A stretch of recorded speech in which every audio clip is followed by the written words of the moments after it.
هشدار سازمان ملل از احتمال قطع برخی اقلام امدادی برای نیازمندان افغانستان. با گزارش خبرگزاری معمار دفتر هماهنگی امور کمک‌های بشری ملل متحد در افغانستان یا اوچا روز گذشته یکشنبه 16 ثور از احتمال قطع برخی اقلام امدادی برای نیازمندان در افغانستان هشدار داده است.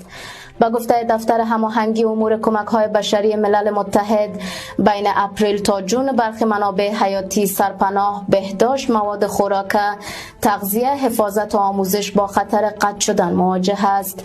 اوچا دلیل این چالش را کمبود بودجه خوانده و گفته است که با توجه به چالش‌های تدارکات محلی برای اقلام خاص زمان طولانی حمل و نقل، بودجه اضافی برای حمایت از تدارکات اولیه و تحویل منابع اصلی بسیار مهم است.